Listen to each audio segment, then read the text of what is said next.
Praise the Lord. सभी विश्वासी भाई बहनों को प्रभु यीशु मसीह में मेरा प्यार भरा नमस्कार। बाइबल शिक्षा चैनल पर आप सभी का स्वागत है।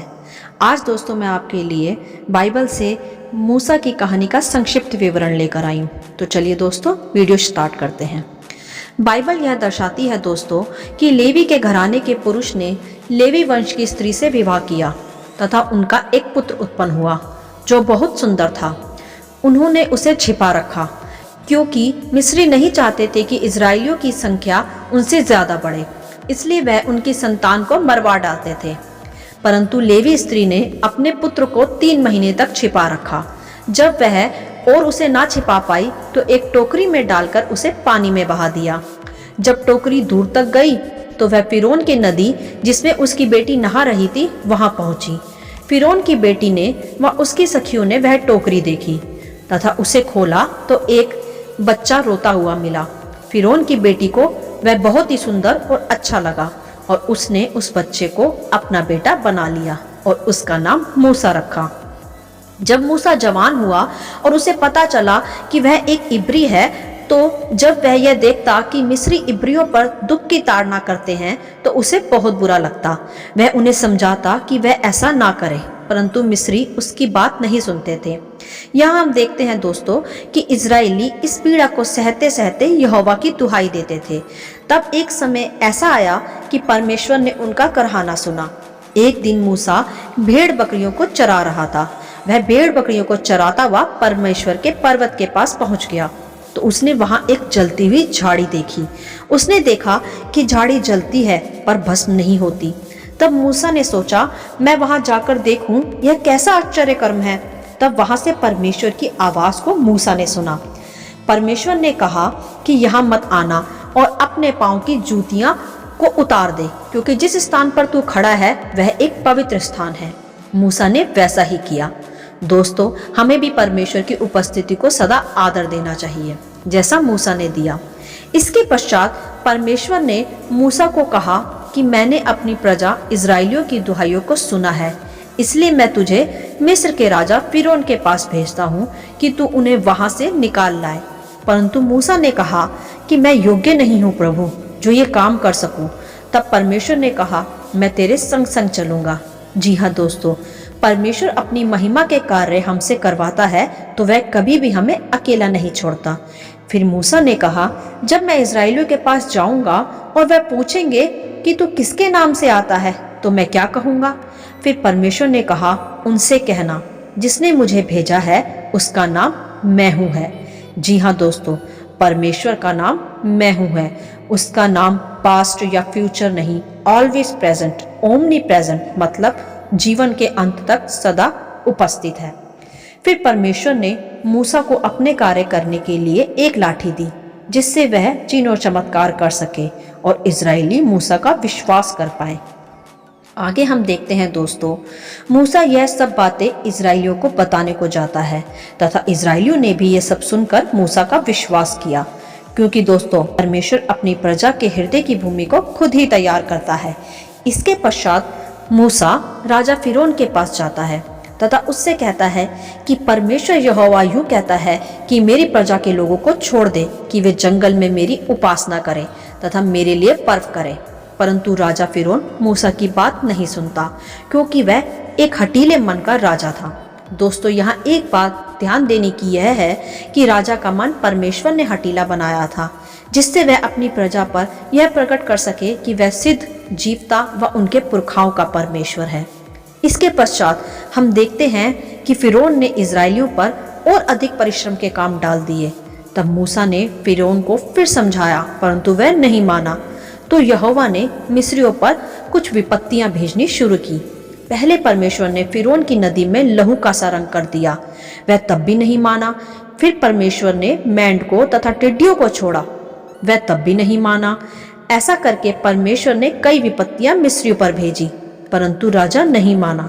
सबसे आखिर में परमेश्वर ने पहलोटे की मृत्यु की विपत्ति उन पर डाली। जी हाँ दोस्तों, पहलोटों की मृत्यु यह थी कि हर एक जन के पहले बच्चे की मृत्यु होना। जी हाँ, परमेश्वर ने यही आज्ञा दी और परमेश्वर ने मूसा से यह भी कहा कि वह मिस्री इजरायलियों को बोल दे कि वह अपनी अपनी चौखट पर शुद्ध मेमने का लहू लगा लें। जब मृत्यु के दूत वहां से गुजरेंगे तो जिस घर पर मेमने का लहू लगा होगा वहां की कुछ हानि ना होगी। इजरायलियों ने वैसा ही किया। दोस्तों, आज भी उसी तरह प्रभु यीशु मसीह का लहू हमें हर संकट से बचाता है। इसके पश्चात हम देखते हैं जब मिस्रियों के पहलौठों की मृत्यु होने लगी और फिरौन की भी पहले बेटी की मृत्यु हो गई, तब फिरौन मूसा को बुलाकर कहता है कि तू इजरायलियों को लेकर यहाँ से निकल जा। तत्पश्चात मूसा इजरायलियों को लेकर निकलता है। तब परमेश्वर उन्हें छोटे रास्ते की बजाय लंबे रास्ते से ले जाता है, जिससे परमेश्वर इजरायलियों को बहुत सी बातें सिखा सके, हर परिस्थिति का सामना करना सिखा सके, कमी घटी में जीना रहना सिखा सके तथा हर संकट में उनको तैयारी के साथ जीना सिखा सके। और उनके हृदय की भूमि को परमेश्वर तैयार करता रहा, क्योंकि परमेश्वर हमें हर परिस्थिति में नम्र बनना, धीरज धरना तथा संकटों का सामना करना भी सिखाता है, जिससे हम किसी भी परिस्थिति में टूटे ना व मजबूती में खड़े रह सकें। उस रास्ते में परमेश्वर ने उन्हें रात के समय आग का खंभा बनकर व दिन के समय बादल की छाव बनकर उनके लिए मार्ग तैयार किया तथा हर दिन स्वर्ग से मन्ना भी बरसाया। इसके पश्चात दोस्तों हम देखते हैं कि आगे मार्ग में एक विशाल समुद्र आता है, जिसे देखकर इजरायलियों ने मूसा से कहा कि मिस्र में कब्रें क्या कम थी जो तू हमें यहाँ मरने को ले आया। मतलब उनका विश्वास डगमगा गया और वह भूल गए कि कैसे परमेश्वर उन्हें मिस्र की गुलामी से छुड़ा कर लाया। हर दिन जंगल की यात्रा में उन्हें संभाल कर रखा और मन्ना खिलाया। दोस्तों, हमें विपत्ति के समय साहस नहीं छोड़ना चाहिए और हमें अपने विश्वास को नहीं छोड़ना चाहिए। जो परमेश्वर आकाश और पृथ्वी की रचना कर सकता है, वह हमें हर विपत्ति से भी छुड़ा सकता है। इसके पश्चात हम देखते हैं कि मूसा ने इजरायलियों से कहा, डरो मत, चुपचाप खड़े खड़े वह काम देखो जो यहोवा आज तुम्हारे लिए करेगा, क्योंकि जिन मिस्रियों को तुम आज देखते हो उन्हें फिर कभी ना देखोगे। तब मूसा ने परमेश्वर का धन्यवाद किया तथा वह लाठी उठाई जो यहोवा ने उसे दी थी। तो तभी वह विशाल लाल समुद्र दो भागों में बट गया तथा बीच में सूखी भूमि दिखाई देने लगी। तब सभी इजरायली सूखी भूमि पर चलने लगे, समुद्र पार कर गए। तभी अचानक फिरौन व उसकी सेना वहां आ गई, क्योंकि परमेश्वर ने ही फिरौन के मन को कठोर किया था, जिससे परमेश्वर की महिमा इजरायलियों पर प्रकट हो सके। तब हम देखते हैं दोस्तों, फिरौन व उसकी सेना ने सोचा, जब यह लोग इस समुद्र को पार कर सकते हैं तो हम भी यहाँ से पार हो सकते हैं।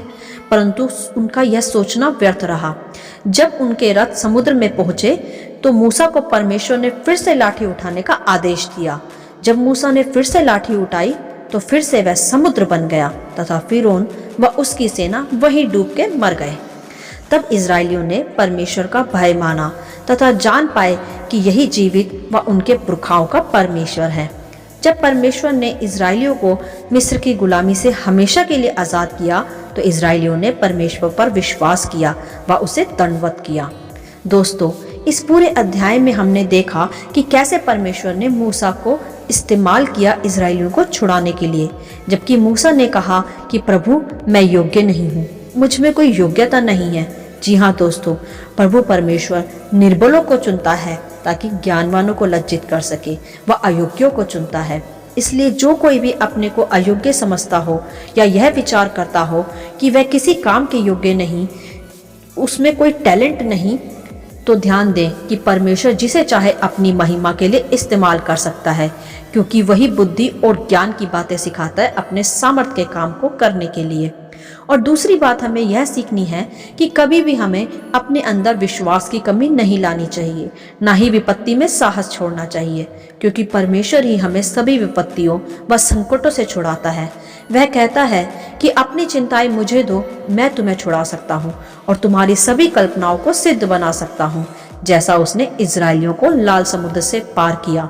दोस्तों, हमें यह सीखना होगा, चाहे कितनी भी कठिनाइयाँ आ जाए, आंधी तूफान आ जाए, जिस परमेश्वर ने हमें अब तक संभाला है वह हमें आज भी संभालने के योग्य है।